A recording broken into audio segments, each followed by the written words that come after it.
Hey everybody, Chris with Clutter Reduction Junk Removal in Palm Beach County, Florida. This is a walkthrough of an apartment we were doing a cleanout for.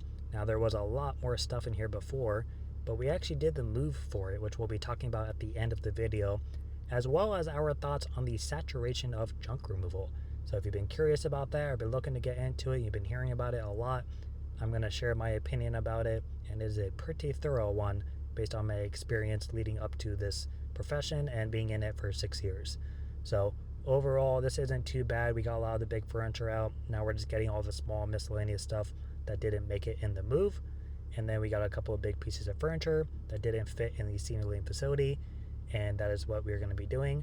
So stay tuned and check it out. And there's a fire truck going by in my community, as well as an ambulance. So I'm going to go check that out because I'm nosy.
Alright, so we were going to come back tomorrow, but we have 2 other jobs tomorrow, kind of like in the middle of the day.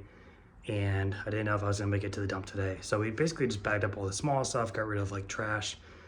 And I just picked up the heaviest king mattress. I always get the worst mattresses when I'm by myself. I don't know what it is. Just bad luck, I guess. I don't know. Or maybe like the world's testing you like, oh, you think you could do it by yourself, Chris? Try this. Terrible. So it's down there in the truck. I don't know if you can see it from here. I also don't know how long I'm gonna be able to be here because it's 5 o'clock and everyone's coming home. And I was surprised to see that all these spots were still open. And I just took up 1, 2, 3, 4 of them. So I'm gonna at least just try to grab a couple of pieces really quick. Tanya had to go do something. And I just wanna try to minimize what we're doing tomorrow. So I'm probably gonna grab this credenza piece and maybe the desk hutch and possibly the couch. We'll see. But with these 3 pieces out, when we come back tomorrow, it'll just be the coffee table, the bedroom, the armoire, and the bed and frame. And then that's pretty much it, other than a few things that we just have to kind of bag up and pick up off the floor still. So if I can get those out right now, that'll be a big help for tomorrow. And it'll just help expedite the time, because right now I would have just been going home and watching Hell's Paradise or something. So we're gonna go ahead and bang this out really quick. and it shouldn't be too shabby. I already know the couch isn't gonna go down the staircase and turn the corner. So what I'm gonna have to do is stop on the last step, and basically, it's a pain, but I basically push the dolly with my foot and kick it off the step, turning it at the same time. So it kind of kicks itself straight, and then I can continue on. It's a pain, but luckily it's not too heavy of a couch, it's just big. This piece, I don't think will be a problem, but we won't know until we get down there. So we'll figure it out. The only problem is that it's long. I think it's like 7.5 feet, maybe 8 feet long. So that means it's 8 feet high, which kind of sucks, but it is what it is. That's why we got a 5-foot hand truck. So we're gonna go ahead and do this real quick.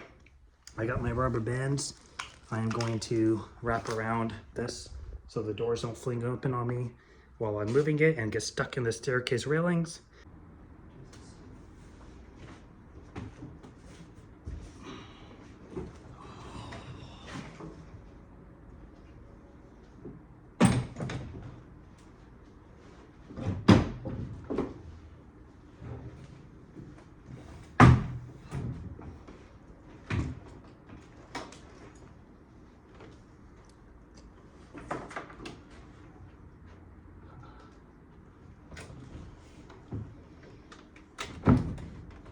So this guy,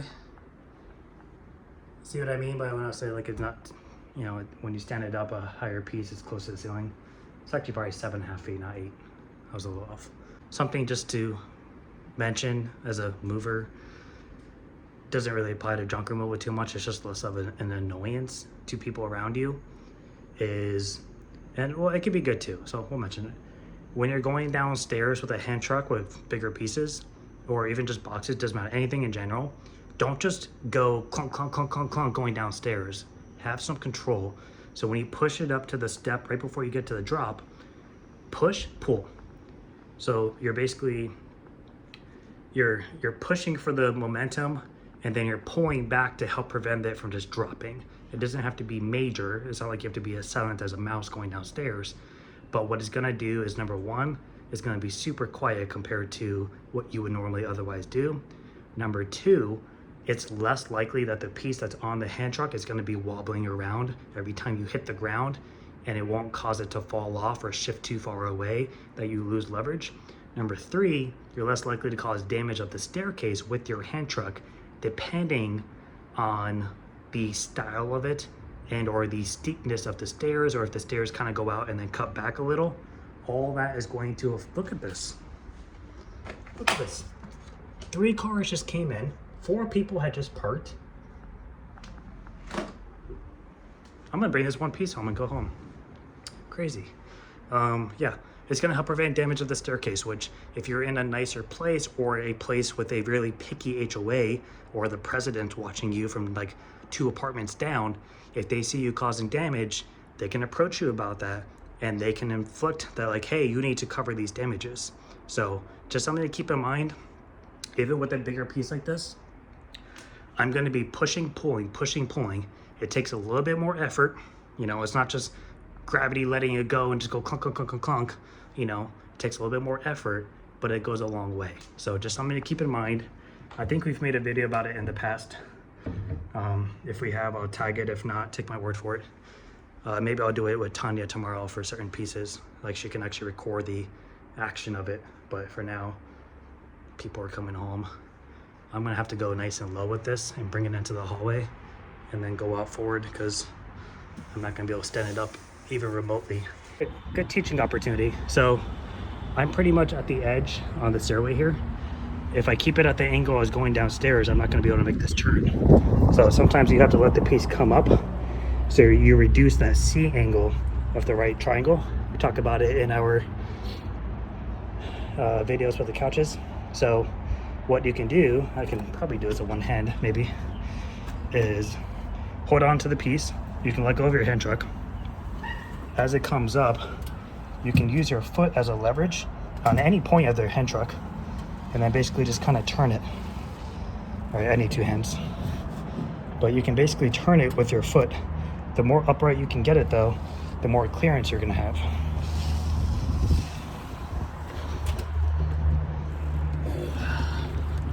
and then, you know, just kind of wiggle around, rearrange yourself a little bit until you can get a good wide turn. And then when you get to the edge, you grab the piece again. Okay, I need my hand now. All right, I hope that was clear to understand because I will not be doing that again. I actually hurt my elbow doing that a little bit. I don't know if I've ever complained about it on the channel before, but I have had some pretty wicked tendonitis in both elbows. I had it really bad back when I was a mover. Like, it was so bad, I was basically wearing an elbow sleeve all the time for compression because it helped alleviate the pain a little bit. But I had I would have ice packs with me if it got really bad in my lunchbox. I would have those break emergency ice packs, and I was using those things multiple times a day. It was rough. Like, I remember this was the deciding point of okay, let me go see if I can get a cortisone shot or something. I remember I just lay in bed fucking watching a movie or something, and if I just made a fist or overextended my arm just naturally, it was excruciating pain. It was like a sprain almost. Your wrist or your foot or something, and you accidentally twitch it and you're like, oh fuck, I forgot, you know? That's what it felt like on my elbow, and I remember going to the doctor for it. I never got an MRI or anything, so this is just, you know, doctor talk, but they said there's a good chance I might have caused nerve damage by letting it progress for so long. And they got me a cortisone shot, and they got me those really high strong ibuprofen steroid crap. And it was so funny because I actually went to physical therapy for it because I was losing grip in my hand. I wasn't able to grab things heavier items and hold on to it for too long. It was like arthritis.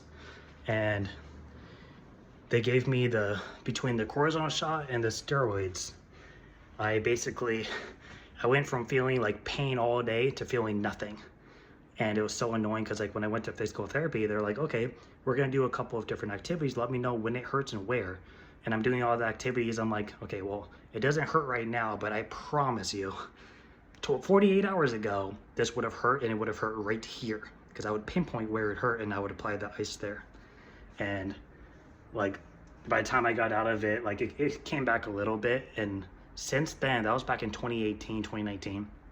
Since then, every now and then I will start to get that inflammation build up in my right elbow.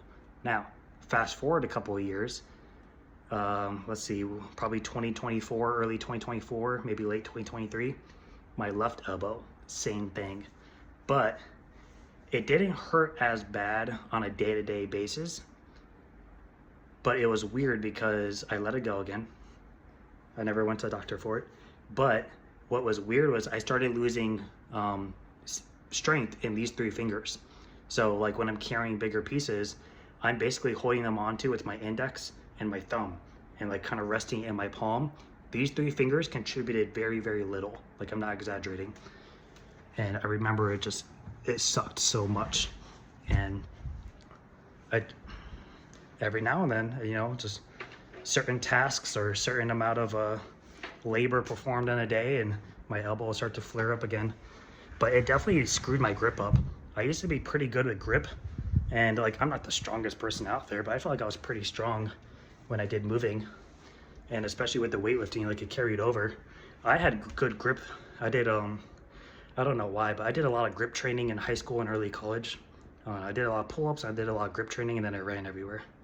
But I felt like I had pretty good grip, especially fingertip grip, hold onto a ledge or with just your fingers for 10 minutes, carrying awkward items and whatnot.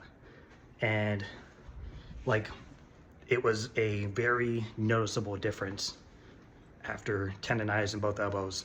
Each hand lost, I don't know, maybe 40-50% of my grip strength. I'm not even exaggerating. It made a huge difference.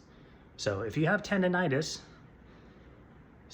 so I thought it was just golfer's elbow. I've had it before when I did weightlifting, and all they do is I did squat, bench, deadlift. That's all you do in powerlifting. So it's not uncommon to get a golfer's elbow, which is just, you know, inflammation built up in your elbow.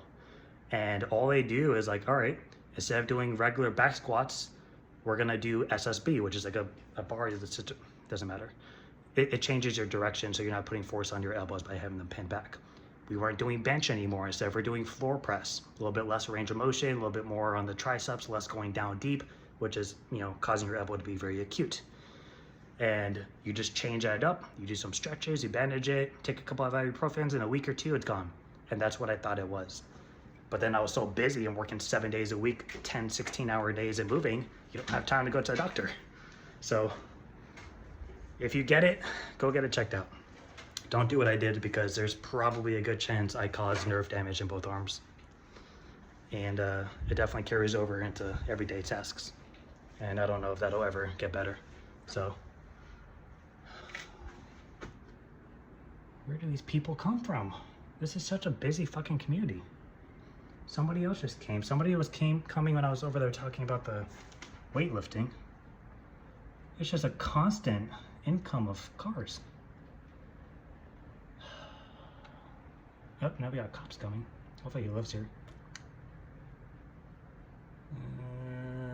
Oh, it's a trooper. Oh, it's a commercial law enforcement. He's passing us. Okay. Okay, we're gonna grab this couch. I'm gonna be doing the exact same thing with the couch as I did with the dresser. When I get to the top, I have to stand it up and kind of turn it.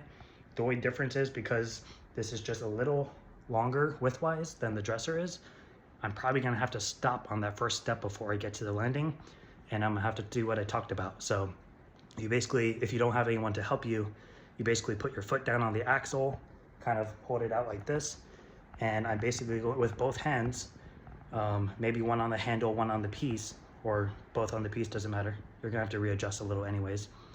I'm basically going to, so when I'm going down the stairs, I'm gonna have my foot on the axle, and I could either, there's really no like special way to do it, I guess. I've done it both ways.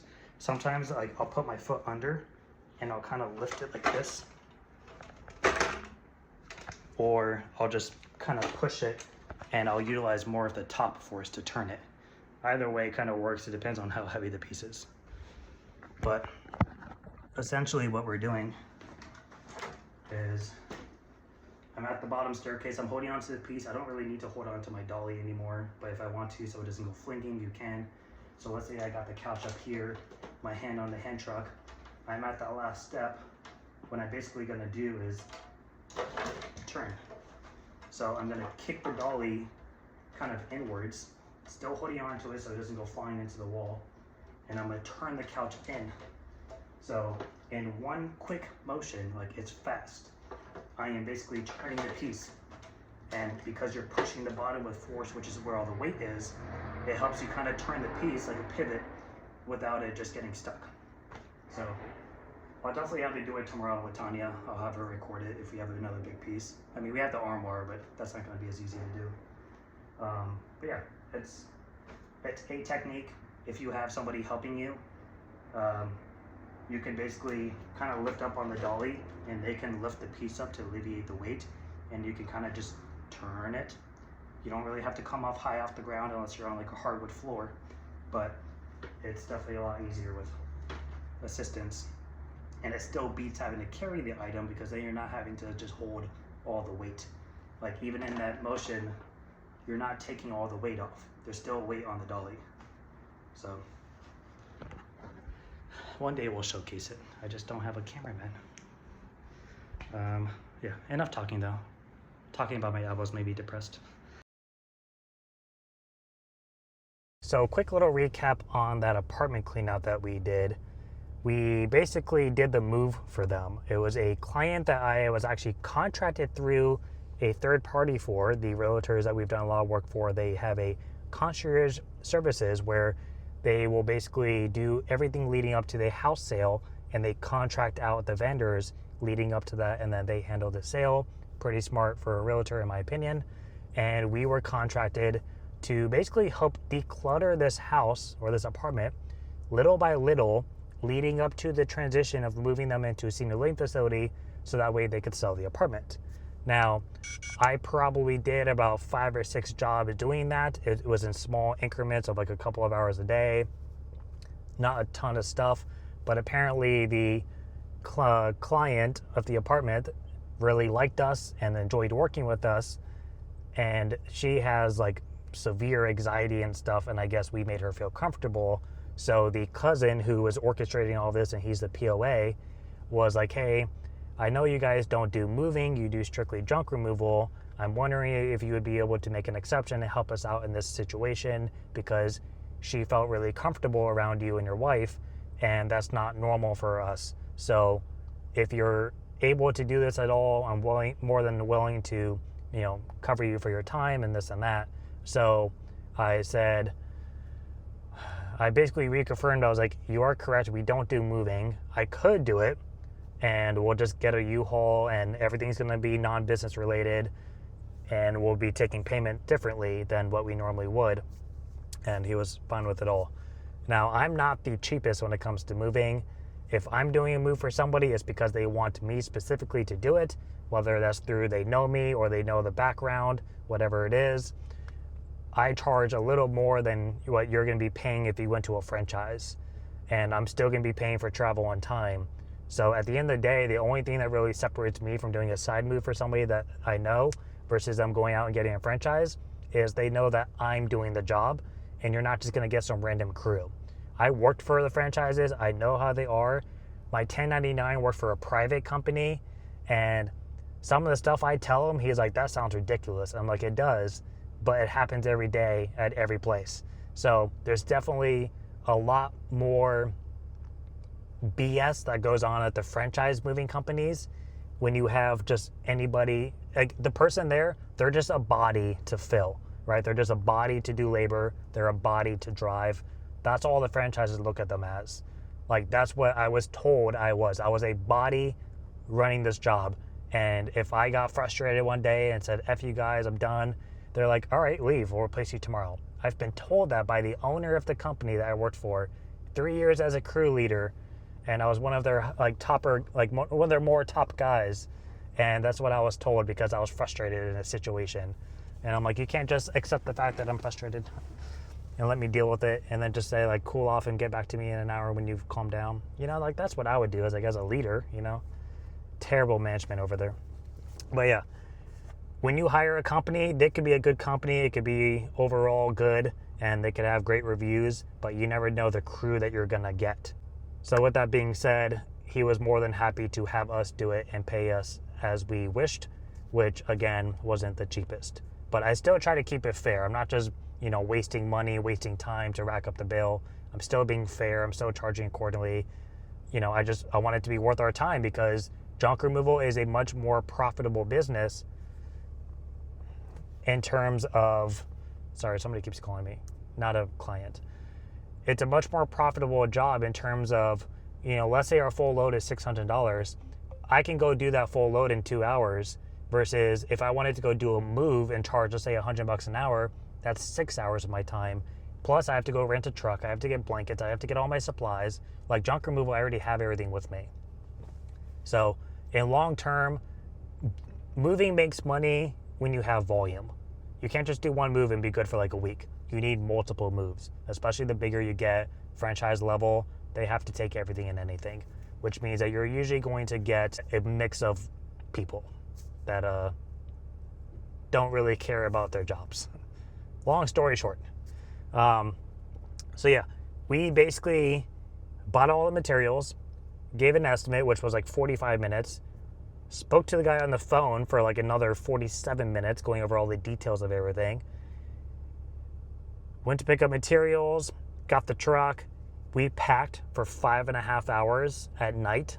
I went there at like 5 o'clock in the afternoon the other day, and we didn't leave until like almost 10:45 at night, which was way later than I would normally do. But we wanted to make sure that we could maximize our time the following day, because we hired somebody to help us bring everything downstairs. So we packed, we wrapped up all the furniture. I just rented a bunch of blankets from U-Haul instead of getting my own out of the garage. It's just easier. And then we moved everything. It was an hour and a half away from us down south. So that's an expensive U-Haul, number one. Hour and a half away. We offloaded everything, and then we unpacked everything and staged it as best as we could to mimic the apartment it came out of. Overall, we were there for 7.5 hours between the offload, the unpacking, and the staging. Plus, we had to go to Walmart to pick up a couple of things that the apartment didn't have. and that took about an hour collectively. Altogether, it was about an 18-hour job, including travel. So imagine 18 hours of junk removal. That's a lot of money. Compared to the move, not as much, but it was still worth doing because we just happened to not also have jobs those 2 days, and the ones that did come in, we were able to push around to, like today, for example, or the day before we packed. So it all ended up working out, but definitely not something that I would like to do. Hey, we got a 5-star review. Thanks, Gary.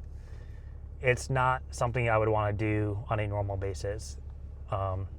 We normally only do it for friends and family that understand who we are and what we do and like the parameters around what they're agreeing to. But I only did this because it was a more special situation. So that was that. Something I want to throw in, I was on Reddit the other day, as I am on a Tuesday afternoon, and somebody who does resell, that's a category I was in, was resell. Someone who does resell was asking, what kind of side hustles can I do to make money that kind of supplement the resell? Because they would just go to garage sales, they would buy stuff from auctions, consignment shops, pick up stuff for free, whatever.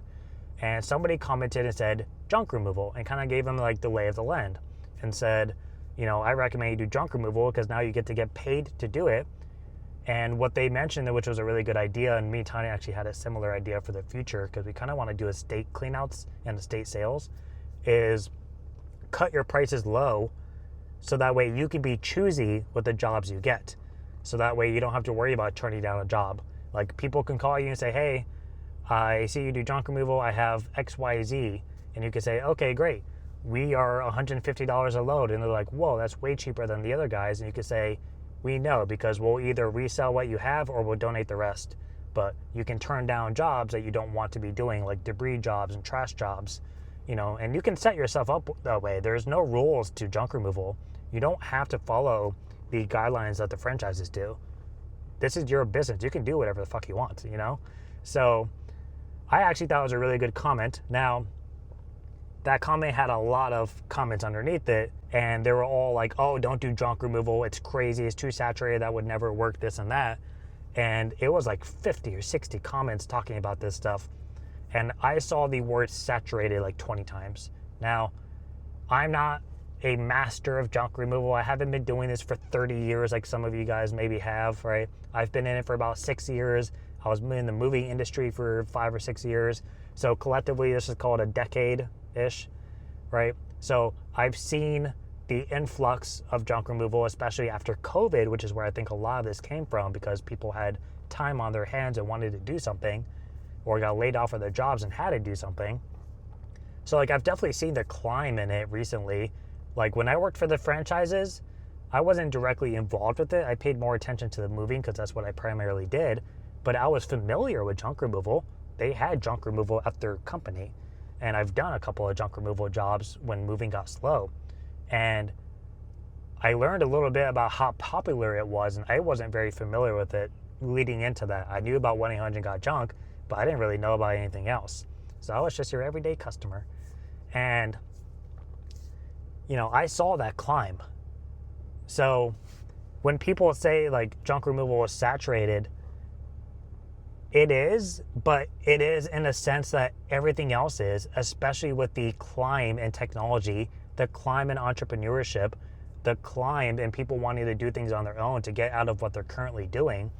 Like, I don't think anybody should be bashing somebody else for wanting to get into this industry because there's already too much competition around you. Like, why bash somebody for wanting to do something with their life and change the path that they're in? What's the point of that? And you got to keep in mind, this is my opinion, all right? My opinion. Everybody who complains that junk removal is too saturated and all these people popping up everywhere, keep in mind, you were one of those people at one point. You started up shop. I'm sure the guy down the street saw you drive around one day and said, oh, fuck, here we go, another junk removal company. I promise you were one of those people too. Don't act like you're just this magic person that, you know, everyone else just came over here and fucked up what you were doing. You were one of those people too. Is it more competition? Yes. Does it make it harder to get jobs? Sure does. But it's no different from anything else that gets popular. This is a popular industry. This is a popular working trend, not a trend that you go out and buy and you realize, oh, this sucks, and a year later it's not popular on TikTok anymore, so nobody cares.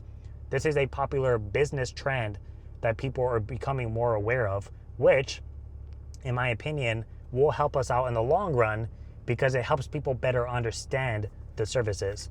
At the end of the day, you're going to get people who will happily pay that guy off the street who is missing 4 teeth and smells like shit because he just found a pickup truck and decided, oh, I'll pick up your couch for $25, and it's probably going to end up on the side of the road somewhere. And if that person is comfortable having that happen, they were never your client to begin with anyways. Junk removal is a luxury brand, no matter how inflated it has become. Luxury of convenience and luxury of time. People will pay you for what they can't do themselves or don't want to spend the time doing. Hence why our target audience is middle and upper class. So all these people you're complaining about because someone else is offering $25 less, every now and then that might trickle into what you're aiming for, but it shouldn't be your every job. Like, honestly, I was thinking about the other day because I was on Nextdoor leading into the new year because I was going to make a New Year post, and I saw like 5 or 6 posts about junk removal, which is a lot for Nextdoor, like just right off the back. It wasn't like I scrolled for 20 minutes. Each post had easily 30 or 40 comments on it, and I looked at them all, and there were different people for every post. Like every comment was a different junk removal company. Now on Facebook, more common. Nextdoor, I usually see like 15 or 20 max, and that's if it had been out for a couple of days. So I was like, wow, that's a big influx of junk removal companies getting into the new year. That's the thing though, it's a new year. Think about when you go to the gym and all of a sudden you walk in on Thursday afternoon, not realizing that it's, January 1st, and you're like, holy shit, there's a lot of people here. How am I ever gonna deadlift? Why are there people curling in the squat rack? How can I get my workout done? Right? It's the New Year's resolutioners. It's everyone trying to do something new. I think junk removal is in that same path, just like handyman work. You know how many more people, like I pay attention now because I have the business. You know how many new handymen and pressure washing companies pop up every fucking day? I'm not even in the industry and I can recognize it. Like, we know people in the industry and we're friends with them and we talk. It is insane the amount of businesses in general that are going up. And it's entrepreneurship. It's people wanting to do their own thing. It's people having the access to do it. And it's crazy. But it's not junk removal specific. So if you're worried about the influx and saturation for this company, find a way to do things better. I don't know what to tell you, and this is all my opinion again, but you got to keep in mind that whether you've been doing this for 2 years, 5 years, or 20 years, you chose an industry that it's easy to get into, which honestly, correct me if I'm wrong, is probably why you got into it as well. I'm talking to you, whoever's viewing this.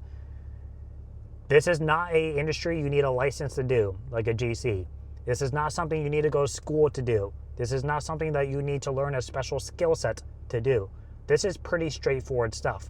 The business side, whole different ballgame. A lot going on there, which is where a lot of people probably fail, or a lot of people that get into this industry realize, okay, this sucks. It was good for the first month, but I'm out. And that's going to weed down the surplus of junk removal companies. But this isn't something that is rocket science, right? You can be as good as you can be. You can have moving skills. You can do deliveries in the past and have all the right equipment and knowledge of how to do stuff. I did this shit by myself for 4 years. If I can do this job by myself for 4 years with limited help, anybody else can. And that's the problem. It has nothing to do with the surplus of junk removal companies. It's the fact that it is an easy job to get into. But it doesn't mean that business is easy. So if you can hang in there and beat out the people who don't want to treat it as a business, they just want to make money because they see on YouTube, oh, junk teens went out and made $6,000 in a day doing what looked like pretty easy jobs. And they see that and think, oh, fuck, I could do that. Why not? And you're right, they could. But they don't see the fact that you started off with 1 truck and grew it to 12 and you have 50 employees doing the jobs for you. They don't see the marketing, they don't see the SEO, they don't see the calls, they don't see the admin, they don't see the taxes. Half these people probably aren't even paid taxes. But that shouldn't affect you. That's them. You have your own thing to focus on. Stay in your lane. So that is where I think a lot of this comes from. And at the end of the day, I think a good majority are going to weed themselves out over the span of 6 months. And you're only going to keep the people who actually wanted it to be a business in the first place. And then even then, what's the average? Within 2 years, most businesses hopped out. Sticking it for more than 2 years, you probably see half those people leave. And you just continue on. You continue building your brand, build your reputation, build your repeat client base. You know, word of mouth is still massive. And I think at the end of the day, I feel like it was a big thing leading up to like 2010, word of mouth. And then for a good 10, 15 year period, with the influx of Google ads and technology and stuff, people are finding new ways to get jobs. I still think at the end of the day, and I think it's actually getting stronger again, word of mouth and referrals are just superior, because now there's more AI out there. Now there's more, everything's technology based, and people don't know who to trust and who's good and who has fake reviews. There's a company down my street, they opened up shop, and I looked at the Florida registry, so I know when they opened up business. They opened up business back in, I think it was October of last year. They have 700, and I think it was like 34 Google reviews, all 5 stars. I think the fuck not. I looked it up. How the fuck do you have that many reviews in 6 months? I looked at their social media. They have like 4 posts on every page. So unless they came from a different company and just changed names and rebranded and registered it, and Google My Business hasn't picked up on it, I don't know. Or they were doing jobs for free, or they were just miraculously somehow every single client just happened to do a review and they never had a problem. I don't know. I think it's BS. I think they bought them somehow. I know you can still do that. I don't know how, but like, whatever. Sorry, side tangent. But what I was trying to get at though is this isn't an industry that's just saturated on its own. It's saturated because it's easy to do. And I just feel like no matter what, any industry you get into, you're not going to realize how bad it is until you get into it. Think about how many brands of everything there is when you go into a grocery store. Think about how many banks there are. Think about how many technology companies there are out there. Think about how many stores there are selling the same crap. How many gas stations there are. Gas doesn't really change much between brand to brand. And for some reason, they always put 3 or 4 of them on the same intersection. That's fucking competition, you know? So at the end of the day, you just gotta keep going. I think if you guys want to check out someone for information, he does landscaping primarily, but overall, I think he's pretty intelligent when it comes to business. Mike Endez, you've probably seen him around on social media. I've read his books and I follow him pretty thoroughly. I think he has a lot of good information to check out. But in his book, he specifies you have 2 different modes. You have growth mode and profit mode. In growth mode, you're just building and you're expanding. In profit mode, you're trimming down your expenses and maximizing your profit. And I think a good thing to keep in mind is you can't do both at once. You have to focus on one at a time. And I think a lot of us in junk removal, with the surplus of people, need to learn to focus on that profit mode before we expand and really start to build in your foundation. So that way when you do expand,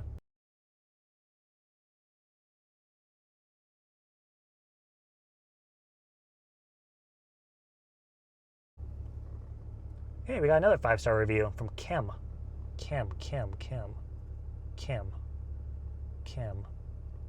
Kim and Larry. I doubt mostly with Larry. Thank you, Kim. Look at that. See, got 2 5-star reviews in a 6-minute video. Well, 20-minute video, but 6-minute talk. So, yep, that's my 2 cents on the subject. Let me know what you think. And we're going to head off to Tanya's sister's birthday dinner to get some steak. And tomorrow we're going to go back to the apartment. I'm going to go there by myself again and load up all the big stuff. And then we're going to go do 2 jobs, try to make it to the dump. And then we'll go back to the apartment and get all the small bagged up stuff. We already dropped off what we wanted to donate from there. So everything else is pretty much trash. And we're picking up a desk that's going to have to get taken apart quite a bit. So can't really do anything with that. And that'll be it. And then we're doing another move on Monday for a repeat client. I know. But same concept. And you know where all this money is going to be going to? We're going to Vegas in February. I went to Vegas for my my bachelor party, and I don't gamble. I don't do anything crazy out there, but I do think they have a lot of shows and things to offer. And when I went there with my two brothers, I was like, no offense, guys, but there's a lot of things here I would want to do with Tanya. And now we can do that. And before we were going to go on a budget, but I was like, you know what? That move we just did, supplement the whole trip. And then we'll just invest whatever we don't spend. So that's it. Oh, we're going to be getting a new car too. We're buying the car from the client. I'll talk about it later on. That's it. Bye.